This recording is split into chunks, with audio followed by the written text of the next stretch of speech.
Hello बच्चों, let's see the question. Two batteries of EMF E1 and E2 having internal resistance R1 and R2 respectively are connected in series to an external resistance R. Both the batteries are getting discharged.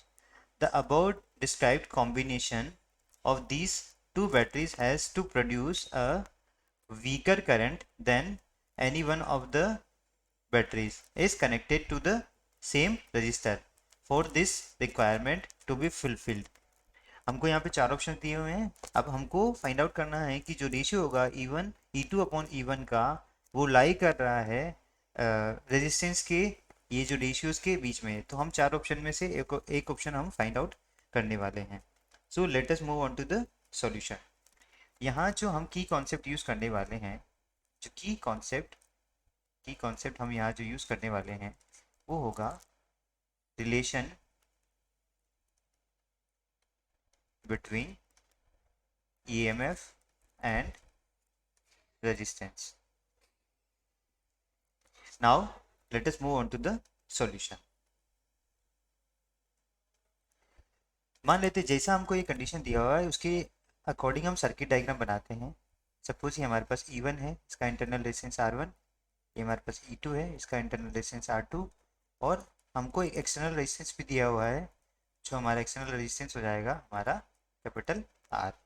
ये हमारा E1 हो गया R1, E2 हो गया R2 हो गया. मान लेते हैं यहाँ करंट फ्लो हो रहा है, नेट करंट हमारा फ्लो हो रहा है I.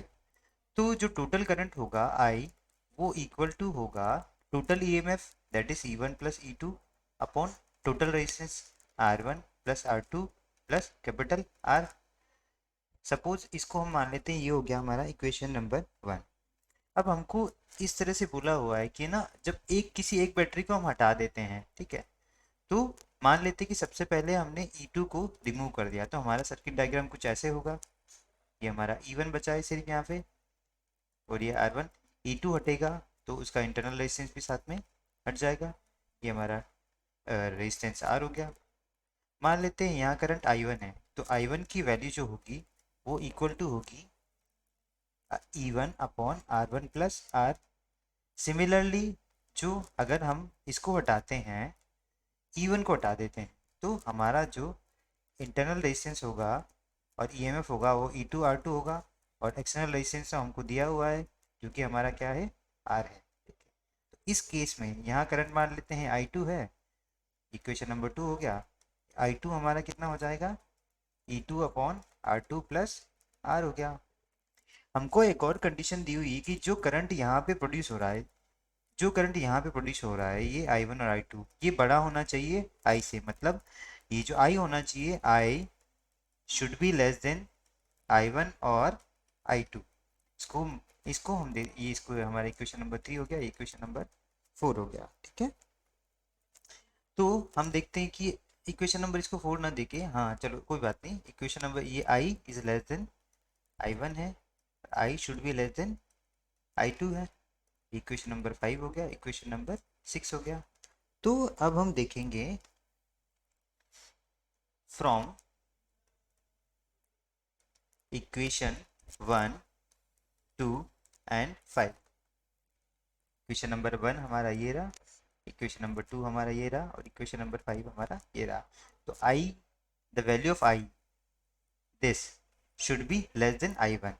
तो हम इसको लिख सकते हैं यहाँ पर कि E1 plus E2 upon R1 plus R2 plus capital R should be less than E1 upon R1 plus R.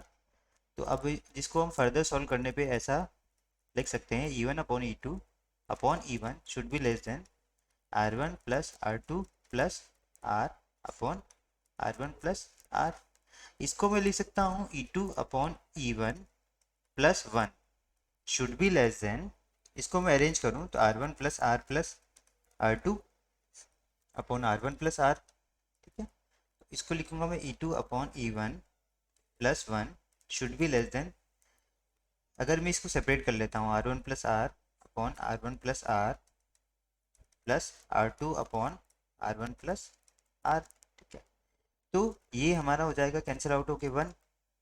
E2 upon E1 plus 1 should be less than 1 plus R2 upon R1 plus small R1 plus R, small R आ जाएगा, small R1 plus R। ये 1 से 1 cancel हो गया, तो ultimately जो हमारा relation निकल के आता है वो आता है E2 upon E1 should be less than R2 upon R1 plus R। इसको हम दे देते हैं इक्वेशन नंबर 7। ठीक है, तो अब हम देखते हैं, अब हम एक और रिलेशन निकालते हैं फ्रॉम इक्वेशन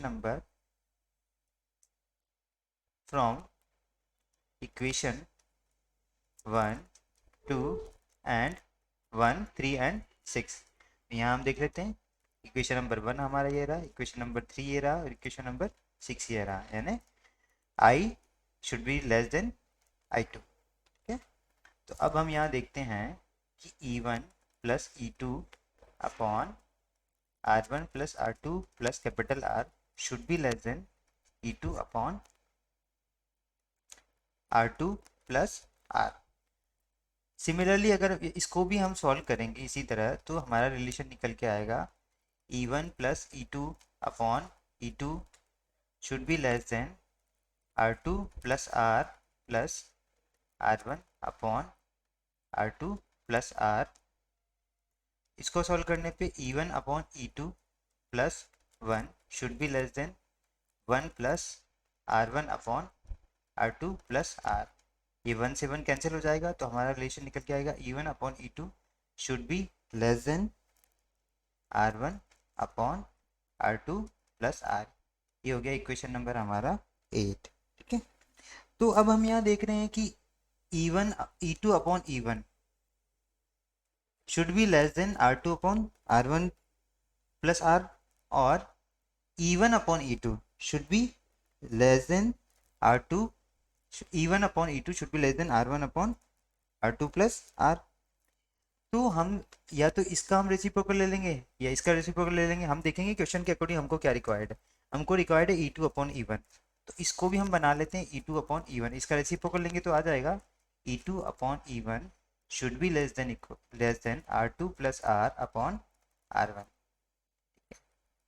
ये हमारा इक्वेशन नंबर 8 ही होगा। ठीक है, तो हम यहाँ देख सकते हैं कि जो E2 अपॉन E1 है ना, वो इन दोनों के बीच में R2 upon R1 plus R और R2 plus R upon R के बीच में, R1 के बीच में लाई नहीं कर रहा है।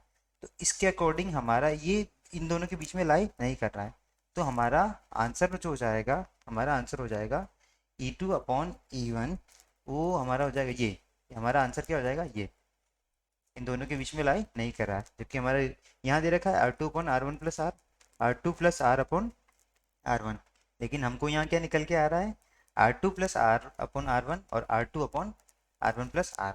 तो हमारा करेक्ट आंसर जो हो जाएगा, करेक्ट आंसर हो जाएगा हमारा ऑप्शन बी, कि E2 upon E1 must not lie between R2 upon R1 plus R and R2 plus R1 R upon R1. I hope you understand it well. Best of luck.